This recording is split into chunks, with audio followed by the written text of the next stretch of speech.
What you mean what I bring to the table? First of all, I am the table. I am the table. I am the table.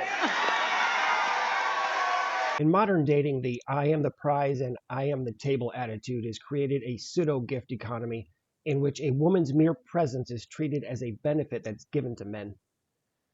And when he believes it, she may position him as a debtor who must repay her presence with dinner, money, attention, validation, or pursuit, even though no giving on her behalf actually occurred.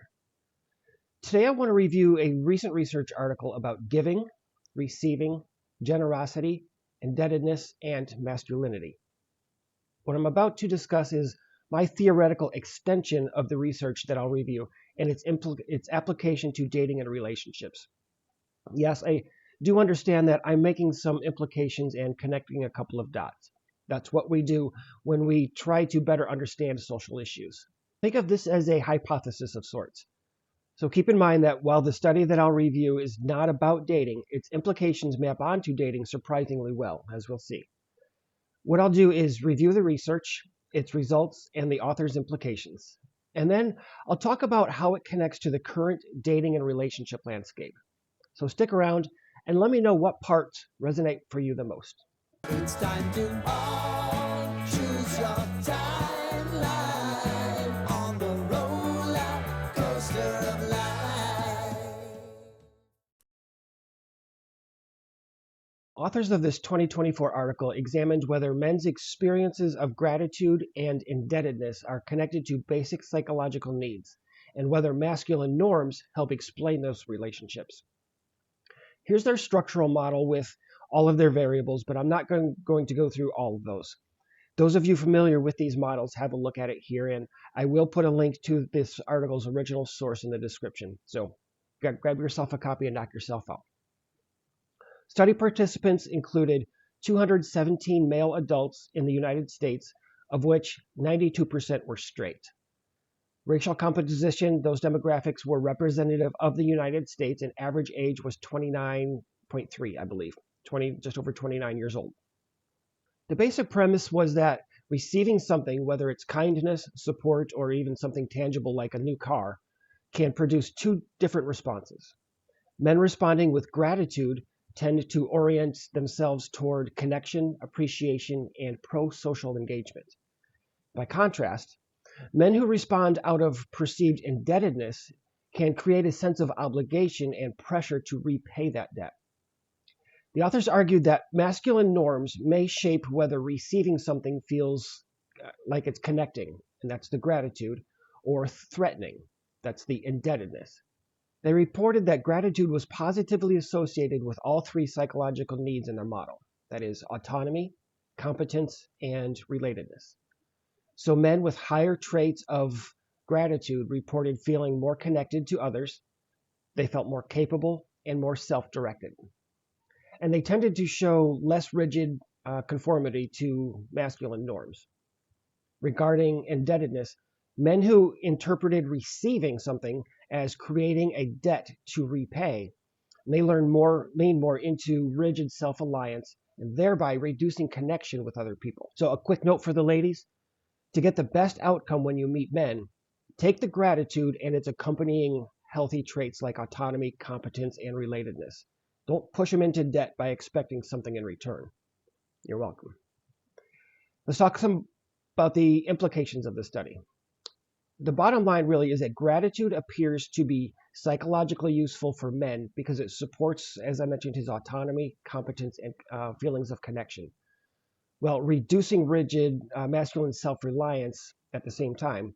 And that's the part that women frequently complain about. Men are too rigid and too self-reliant. Indebtedness, however, may push men toward obligation and reduced emotional connection, along with hyper-independence, especially when filtered through traditional masculine norms.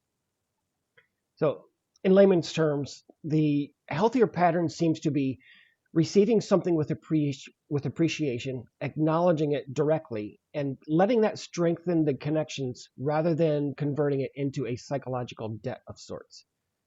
For example, men receiving something and saying, "I appreciate this, thank you." That appears to be more psychologically adaptive than thinking, ah, shit, now I owe her something, and I need to reestablish the balance. And I want to make this distinction here. Reciprocity itself is not unhealthy. Please don't take that as what I'm saying. For example, wanting to give back or to maintain equality can be good. Often, many times, it is good.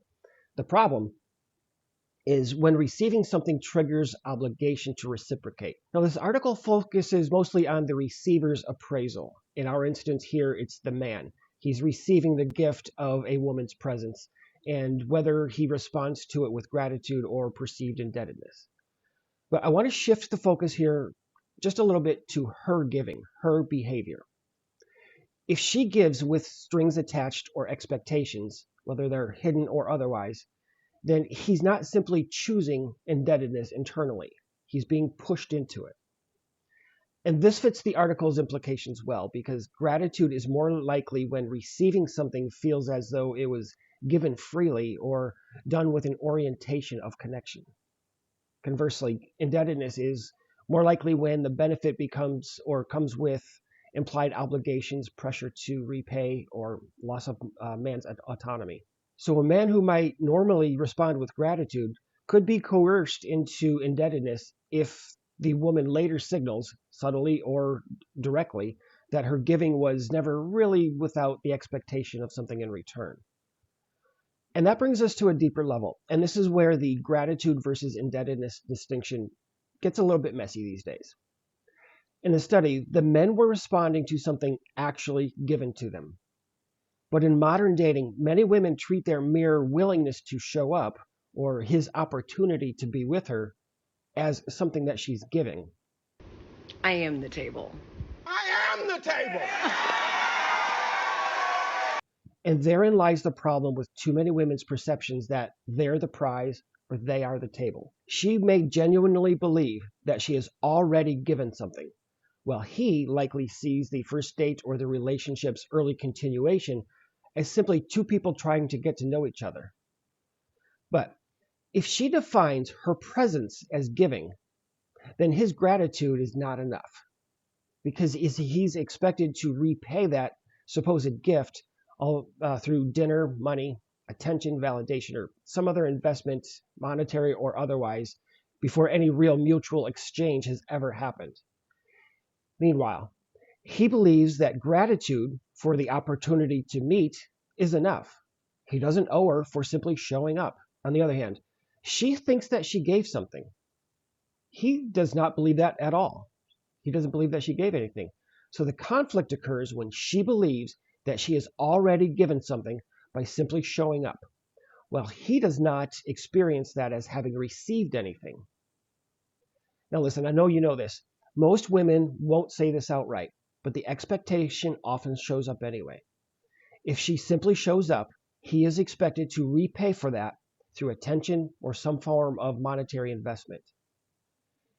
And that helps explain the difference between the positive aspects of gratitude, like emotional connection and relatedness, and the negative aspects associated with being in her debt, like rigid self-reliance and reduced connection. So the issue is not simply that she expects repayment after giving nothing. It's that she defines her existence, or simply giving him the chance, as giving. And that definition of hers places him in a preloaded position of debt before they even meet. And this circles back to the research article, which may help explain why some men overgive too early. It's possible that under these circumstances, men are not responding to her mere presence with sincere generosity or gratitude, but rather responding in an implied debt, or to an implied debt. I hope I did this one well enough for you guys. Hope I explained it well enough. And for you ladies, if you want the best outcomes when meeting or getting to know guys, like his healthy autonomy, his competence, and increased relatedness, take the gratitude. Don't put him in debt. Because the moment he feels like he owes you for something that you didn't actually give him anyway, any potential connection may never surface. And you'll have no one to blame but yourself. Cheers, guys. Let me know what you think and have a great weekend. I'll be back soon with more.